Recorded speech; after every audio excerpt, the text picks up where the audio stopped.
Thank you, Peter. I love how those poems are in conversation with each other, asking us to come out and see the beauty of the world. And then there was the time when one was wishing the bird would stop singing, only to realize who would ever want to stop the sound of a song. So thank you for that, and thank you for the flute playing too. Hey, if you guys read the blogs, you may know that I actually preached a version of this sermon last week at the 8:30 chapel service. But today I've added a dimension because I wanted to include in my thoughts some of the reflection I have about the week that has just passed. And you know what? You should know that when ministers and lay people like me, figure out what we're going to say for the sermon or the meditation, most of us are struggling with what's going on right now in the world. And we want to find some way to say something about that, something that matters. Sure, there's a lot of big general themes that fit anywhere and any time, but still we struggle to speak to something about what is happening right now in our world. But the other difficulty of preparing a sermon or a meditation is the realization that this is a diverse audience. I mean, people come to church for a variety of reasons. Some are here maybe today looking for a word of comfort, maybe looking just to be affirmed in what we already believe, or maybe looking for a new idea, for goodness sake. There's lots of reasons we come, and some of them include Mom said to come. And I know that moms get a bad rap sometime for making us go to church, and certainly we wouldn't want to nag and coerce. We'd get the opposite effect. But maybe since it's Mother's Day, maybe we should say Mom was kind of right about that church thing. Church is a good place to be where really good things can happen. And so the speakers, the musicians, all of us who work on these services, we are hoping that something good happens for you today because of what we've planned. So last week I presented this, and I started with the notion that sometimes we have a religious experience or understanding that really ends up to be quite draining for us because somehow we've learned that our life with God is about our seeking God, our pursuing God, our panting after God, and we can end up with some rather guilty feelings. Things like, oh, I just don't pray enough. I don't read the Bible or religious books enough. I don't try hard enough to do good. I don't serve people enough, and so forth. And so then we have this guilt-ridden understanding of life with God. And it can be exhausting. It can produce apathy or kind of a nervous fearfulness of God. And in some, it produces a harmful, zealous extremism that forgets all about neighbor love. And that, I think, is historically at the root of hate and war. And that continues today, as you know. But apparently, it's in our nature to seek after God, to try to figure out who is God, what is my relationship to God.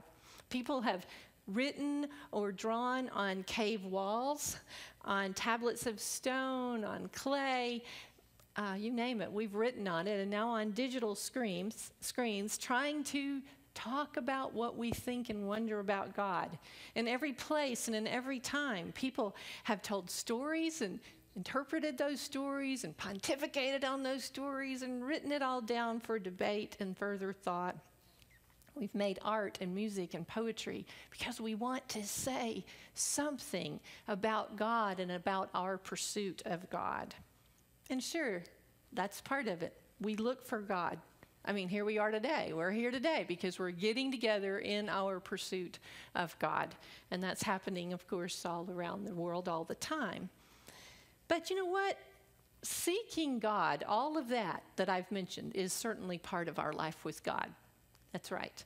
But that just isn't all of it. Because life with God also means that God finds us. And I think that's really good news because, as I said a little bit ago, if we take that one-sided approach, it can be draining, it can produce guilt and a certain kind of craziness. So the good news is, in the words of that great song that we were just singing, whatever you do, love will find you. Wherever you go, love will find you. And maybe that means then that we can just relax a little bit and enjoy being the children of God, living on this beautiful earth that is our home. The beauty of the earth is our primal teacher about the goodness of God. No doubt, if we went around this room, everybody could talk about a beautiful place that you've seen, whether the tops of Rocky Mountains looking down on the orange desert floor, or the green mountains of North Georgia where my dad is somewhere sitting on the porch today, or maybe a sparkling diamond lake that you visited when you were a child, or how about the Pacific coast with the yellow moon just falling gently into it. There's these beautiful places everywhere, and they're not far from home. I'm a city dweller. If I look out my windows, which face east at a certain time of day, I can see pink and gold glittering off of the Horton Towers. They're right there. That's my signal to run outside, look toward the west where the sun's falling over Summit Avenue. Now, this happened just the other day. I did this. There's the beautiful colors. I go running out the door. And I live at the Firestone Apartments. So for me to run west is to run past the spa, past the sand volleyball thing, the grills and the pool where all the Barbies and Kens are.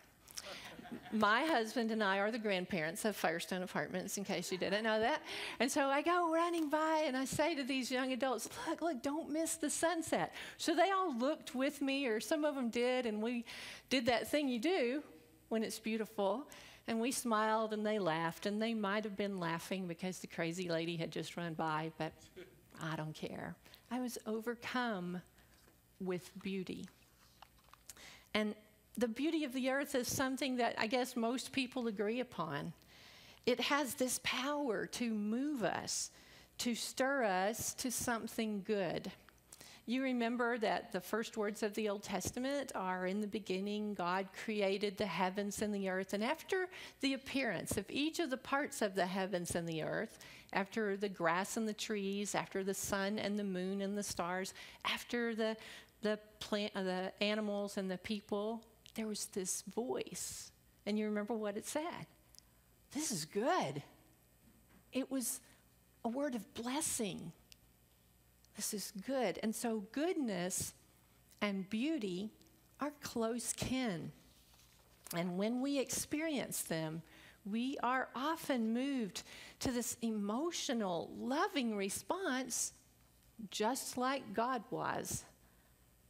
Something wells up in us, and it's personal, but it's also something we usually want to share, like me telling my neighbors, look toward the sunset. And so here we are, just by virtue of being alive. Larry, will you get my water? I'm about to die of thirst. Here we are, thank you, just by virtue of being alive. We are surrounded by beauty. I mean, the earth is beautiful. People are beautiful. Even these carpets are beautiful with the intricate pattern. Our clothing, the music, those voices, those instruments, I don't know how they do it. It's beautiful. And we're moved by that. And those are just the things we see and hear. Then there are the things we feel. I mean, think about it.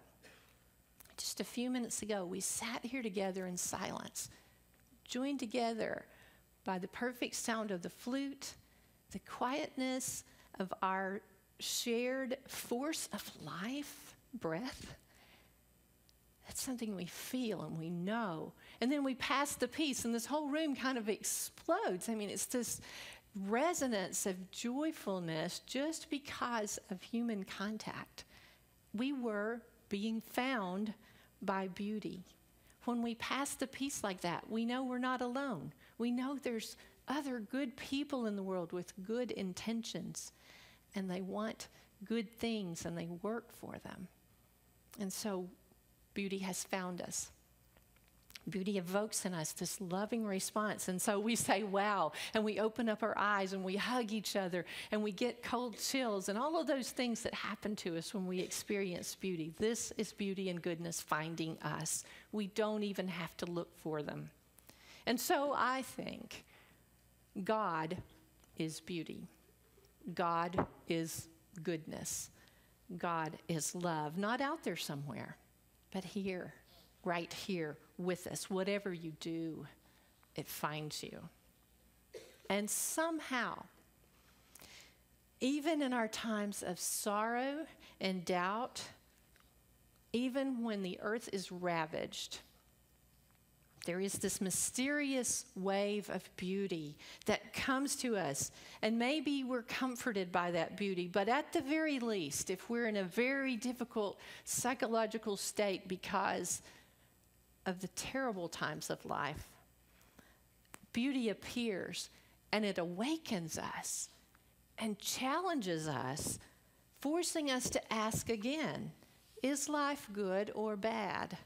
Am I alive or dead? And beauty helps us ask that question and maybe helps us say both. Beauty has that power. An example of this is the red poppies that grow in Flanders Field, the site of the bloody battle in Belgium in World War I. I haven't seen that place myself. I've read about it. I've seen pictures about it. It's the poet's reflection on how quickly the poppies grew on the burial grounds of the slain. Though I haven't seen that, I've seen something that reminded me of it. In 2007, I was in New Orleans. And I was there 2 years after Katrina, and I was with a team of people. We were cleaning up after the flood. That work was ongoing as it is now. We were gutting houses that had been filled nearly to the ceiling with floodwaters. Our job was to throw everything out of those houses into the big dumpsters that were in the yard. And then we were to take the place down to the studs, smashing up the smelly and rotting sheetrock so that it would be ready for a clean start for the builders who would come behind us so people could return home. Now, one afternoon when we were done, I was driving the church van. Everybody here should have to drive a church van full of teenagers. It's its own thing.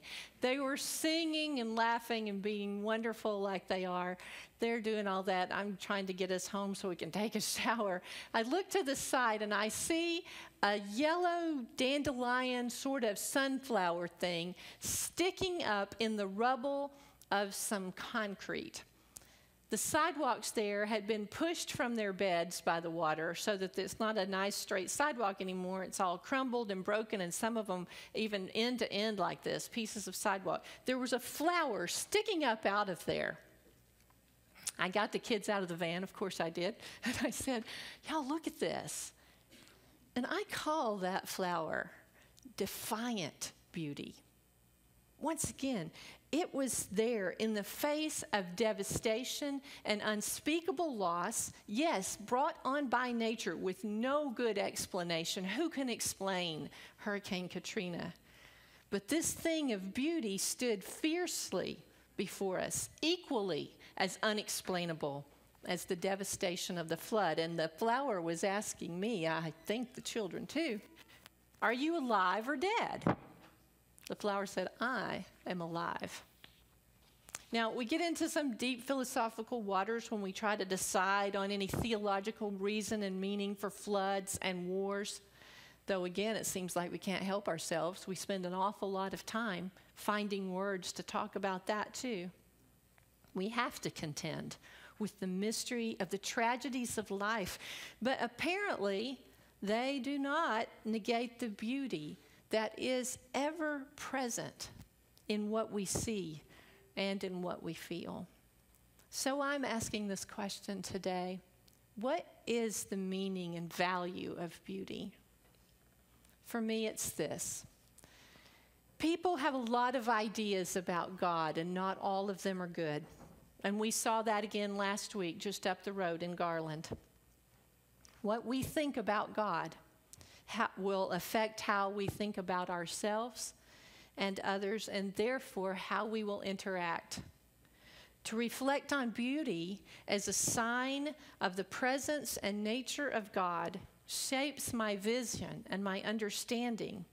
And even in the face of sometimes a ravaged earth, ravaged by elements, ravaged by war, these things make us feel forgotten and detached. Even there, beauty persists. And largely our response to that beauty is back to that emotional and loving response that wells up and spills out and evokes goodwill and blessing, just as it did with God. And so taking time just for a moment today to think about the beauty of the earth and our earth home reminds me that we are children of God, all of us, not just some of us. And remembering that, I am drawn to a fierce loyalty to you, so that that loyalty can replace cursing with blessing, and can replace our love of death and war with love of life. When beauty finds us, we just feel good and we want to do good. We are energized. But then last week, that garland thing happened. Radicals who show little understanding of the difference between free speech and unlimited speech created an event that let go of the ideals that make for peaceful existence and neighbor love. Other radicals responded by attempting to attack, and in the end, 2 young men were dead in the parking lot of an institution that exists to educate our children. The whole thing was tragic from beginning to end, though of course we are thankful that there were not more lives lost. I was reminded in all of that of a story that my friend Hassan told me. Hassan is the man who's been changing my oil and fixing my car for 5 years. He's a gentle man. He's a kind man. He is a Muslim. A few years ago, we were suffering yet another episode of uproar in the face of cartoons about the prophet, and I dropped by the car shop. I just wanted to say to him, I'm sorry to hear about all of this disrespect. He looked at me steadily and said, you don't have to be sorry. Let me tell you a story. He said, once when the prophet lived on the earth, there was a period of time when one of his neighbors would dump trash on his doorstep every day. Every day, he would open the door, there's trash there. And so day after day, the prophet would clean up the trash and go on about his way. But one day, the prophet opened the door and there was no trash. The prophet immediately thought, Hassan said, my neighbor must be sick. I must go and see about him. And so he did. And indeed, his neighbor was very sick. And he took care of him, providing food and medicine. Hassan's point to me was that he himself was not getting worked up about the cartoons. He said, there's no need to dwell on hateful things. We have a choice of what we will dwell on. If we dwell on hateful things, we are not ready to go out and serve when the need arises. As you know, Jesus told that same story with the Good Samaritan. And in one of his sayings, love your enemy. So I'm going to invite y'all just to think on that a minute while the band comes back up. I want you to think about Hassan's story and what he told me he chose to dwell on. And think about our blue boat home and the beauty that it can evoke in us. What we dwell on and do not dwell on drives our behavior. Taking time to dwell on the beauty of the earth and the sense of goodness that it evokes in us will transform us, and I think is the path to peace and justice. I think you guys are going to want to stand up and sing this song with us now.